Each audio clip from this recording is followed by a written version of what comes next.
بسم اللہ والصلاۃ والسلام علی رسول اللہ۔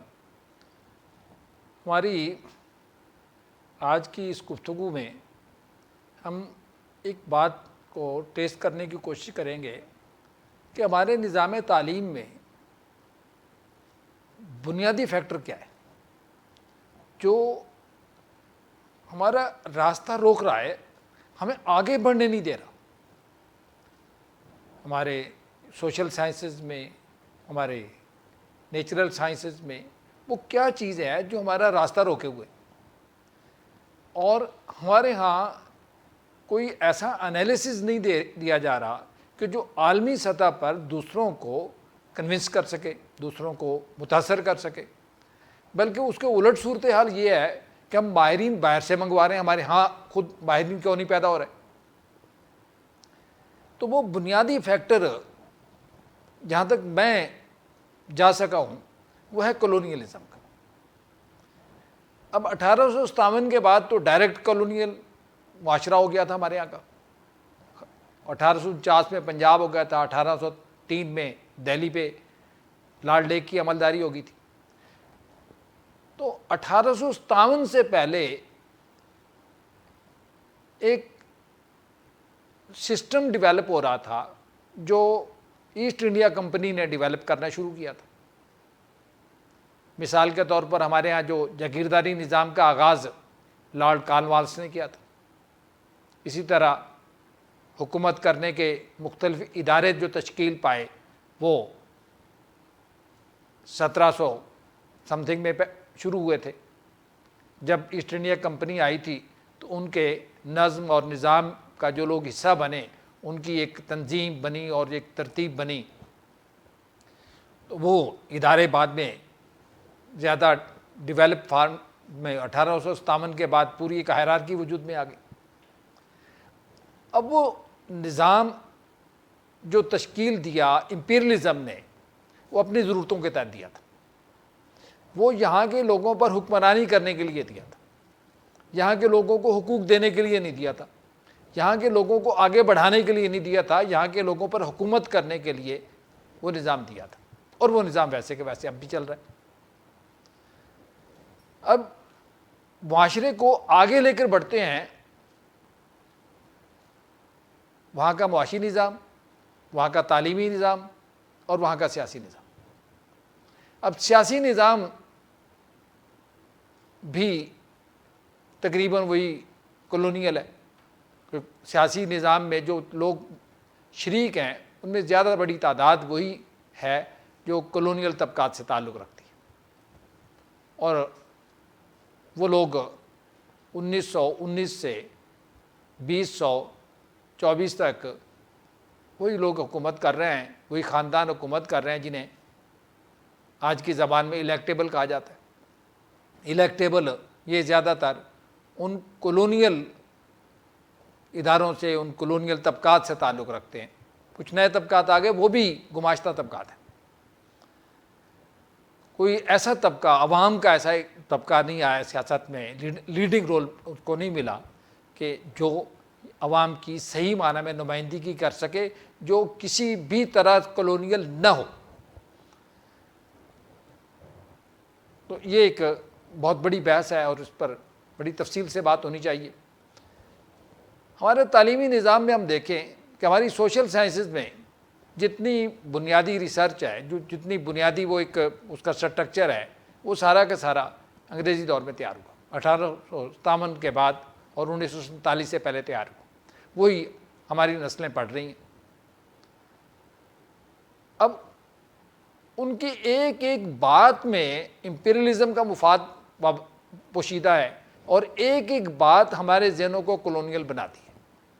اس میں ایک ہی مثال، میں بڑی سادہ سی مثال پیش کرتا ہوں کہ ہمارے ہاں گریجویٹ لیول پر اور پوسٹ گریجویٹ لیول تک مطالعہ پاکستان پڑھایا جاتا ہے۔ تو ان میں ایک بات پڑھائی جاتی ہے کہ حضرت شاہ ولی اللہ نے فارسی میں قرآن مجید کا ترجمہ پہلی بار کیا، جبکہ ان کے ترجمہ قرآن سے بہت سال پہلے، صدی 1.5 صدی پہلے، سندھ میں ایک بزرگ نے، مخدوم نو حالائی جن کا نام تھا، انہوں نے قرآن مجید کا فارسی میں ترجمہ کیا تھا۔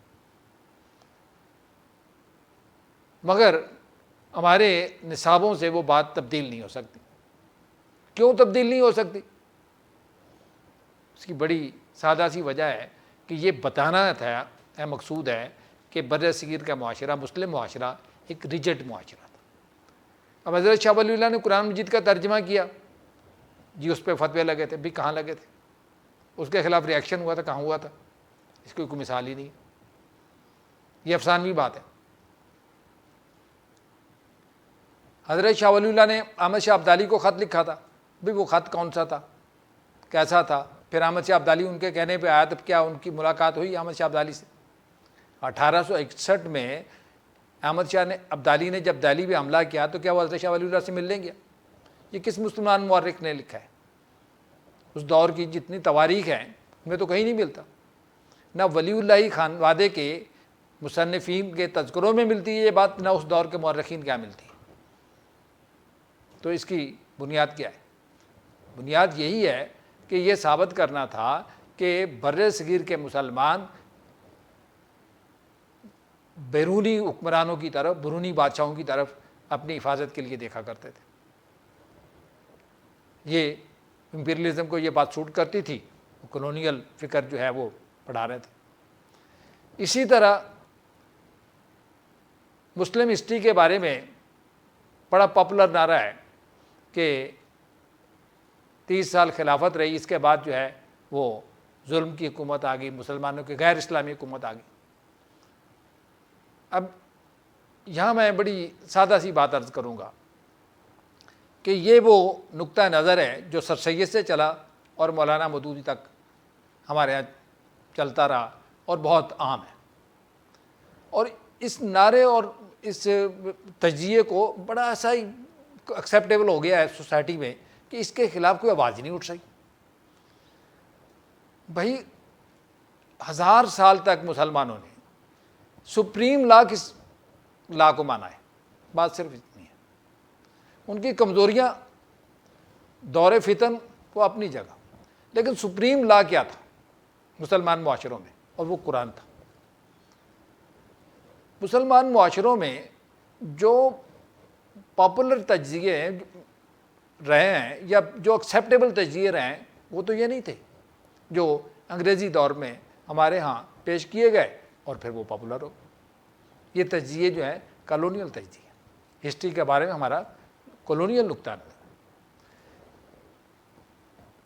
ہمارے یہاں کی ہسٹری متعارف کن لوگوں نے کرائی؟ ڈاکٹر لائٹنر نے ہمیں ہماری ہسٹری سے متعارف کروا رہے ہیں وہ، اور ان کو دیے ہوئے کہ ان کے دیے ہوئے تجزیے جو ہیں وہ ہمارے لیے قابل قبول ہی نہیں ہوئے، بہت پاپولر ہو گئے۔ ایک پروفیسر صاحب کی ویڈیو میں دیکھ رہا تھا کہ گلگت کے بارے میں جو تاریخ لکھی وہ ڈاکٹر لائٹنر نے لکھی، اور ڈاکٹر لائٹنر اپنے آپ کو امپیریلزم کا نمائندہ کہتے ہیں۔ ہمارے ہاں امپیریلزم کے نمائندوں کے دی ہوئی سوشل سائنسز وہ اب تک پڑھائی دی جا رہی ہے، اور اس میں ہمارے لوگوں کی ریسرچ شامل نہیں ہوئی، اور جب تک ہم پیروکار بن کر چلتے رہیں گے، ہم پیروی کرتے رہیں گے، اپنے دماغوں سے نہیں سوچیں گے تو ڈی کولونائز نہیں ہوں گے۔ ہمارے ہاں سوشل سائنسز میں بہت کچھ پڑھایا جاتا ہے، مگر ایک سبجیکٹ جو ہے، ایک ٹاپک جو ہے وہ بالکل نہیں پڑھایا جاتا، وہ ہے کہ یہاں کے معاشرے کو کس طرح کولونائزڈ کیا گیا، یہاں کے معاشرے کو کولونائز کس طرح کیا گیا۔ ہمارے ہاں پاپولر دانشوروں نے اس موضوع کو چھیڑا ہی نہیں، ہمارے ہاں دانشوروں نے اس موضوع کو چھیڑا ہی نہیں، ہمارے ہاں ایجوکیشنسٹوں نے اس موضوع تحقیق بنایا ہی نہیں۔ یہاں کے سوشیالوجی ڈپارٹمنٹ، یہاں کے اینتھروپولوجی کے ڈپارٹمنٹ، یہاں کے پولیٹیکل سائنس اور ہسٹری کے ڈپارٹمنٹس میں اس موضوع پر ریسرچ ہونی چاہیے کہ یہ معاشرہ کولونائزڈ کیسے ہوا۔ اس کے بعد یہاں کا دانشور یہ فیصلہ کرے گا، یہاں کا دانشور یہ تجاویز سامنے لائے گا کہ اس معاشرے کو ڈی کولونائز کیسے کیا جائے۔ یہ کولونائز ہو گیا ہے، اب اس کو ڈی کولونائز کیسے کیا جائے، یہ ہمارے ہاں جو سب سے امپارٹنٹ سوال ہے۔ اس کی جگہ ہندو مسلم تضاد پڑھا دیا، اتحاد عالم اسلام پڑھا دیا، اب یہ جو بائی پاس کیا گیا ہے اصل موضوع کو، کہ بجائے اس کے کہ یہاں کے لوگوں کو کالونائزیشن کی تفصیل بتائی جاتی اور ڈی کالونائزیشن کے طرف ان کا رجحان ہوتا، انہیں ایک نئے موضوع کی طرف ایک اور ٹرک کی بتی کے پیچھے لگا دیا گیا اور اس کا نام رکھا گیا دو قومی نظریہ۔ یہاں کے لوگوں کو ایک اور ٹرک کی بتی کے پیچھے لگا دیا گیا اور اس کا نام رکھا گیا اتحاد عالم اسلام۔ اس وقت فلسطین کی صورتحال میں اتحاد عالم اسلام جو کچھ تماشا کر رہا ہے وہ ہم سب کے سامنے ہے، اور ہم سب کو پتہ چل جانا چاہیے کہ یہ اتحاد عالم اسلام کا جو چورن بیچا گیا آج وہ کس مقام پہ پہنچا ہے۔ بہت شکریہ، السلام علیکم۔